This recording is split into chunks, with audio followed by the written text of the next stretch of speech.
ভাইয়ের কপালে ফোঁটা দিয়ে ভাইয়ের দীর্ঘায়ু কামনার দিনটি হলো ভাইফোঁটা।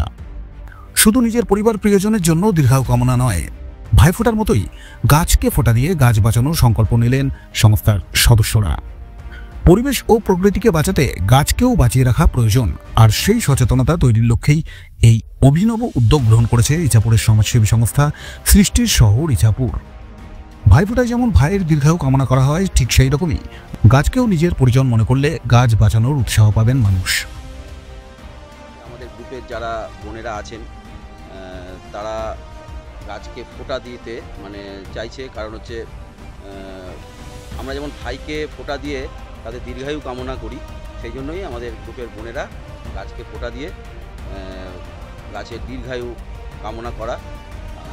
আমরা রাখি বন্ধনের দিন চারা গাছ বিতরণ এবং চারা গাছ রোপণের মাধ্যমে যে সবুজায়নের শুরু করেছিলাম, তো আজকে আমাদের সমস্ত মহিলা যারা আছে আমাদের গ্রুপে, তারা এই ভাইফোঁটার দিন আমরা যেরকম দিদিরা বোনেরা ভাইদের দীর্ঘায়ু কামনায় ফোঁটা দিয়ে থাকে, তো আমরা সেইভাবেই গাছকে ফোঁটা দিয়ে গাছের দীর্ঘায়ু কামনায় এবং সবুজায়নের বৃদ্ধির উদ্দেশ্যে আমাদের এই প্রোগ্রাম। আমরা চাই মানুষ আরও বেশি করে এতে উদ্বুদ্ধ হোক এবং গাছ লাগাক। গাছ যত লাগানো হবে পরিবেশ তত বাঁচবে, পরিবেশের ভারসাম্য রক্ষা হবে। এই সমস্ত যে এখন যে বন্যা, ভূমিক্ষয়, গঙ্গার ভাঙন, এগুলো আমরা এই বৃক্ষরোপণের মাধ্যমেই বন্ধ করতে পারি। তো আমাদের এটা একটা ক্ষুদ্র প্রচেষ্টা, আমরা চাইবো আরও মানুষ আমাদের সঙ্গে এগিয়ে আসুক। পরিবেশের ভারসাম্য রক্ষায় গাছের গুরুত্ব অপরিসীম। গাছই হলো পৃথিবীর মেরুদণ্ড এবং গোটা প্রাণী জগৎ বেঁচে থাকার জন্য গাছের উপরেই নির্ভরশীল।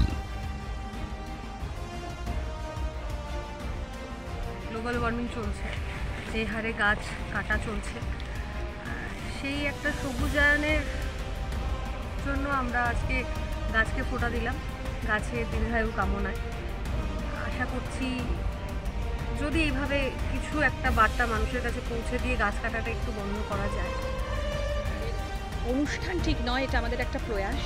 আমাদের সৃষ্টির শহর ইছাপুরের গ্রুপের পক্ষ থেকে আমরা চাই প্রত্যেকটি ভাইকে যেমন তাদের দীর্ঘায়ুর জন্য বোনেরা ফোঁটা দেয়, ঠিক একই প্রয়াস আমাদের।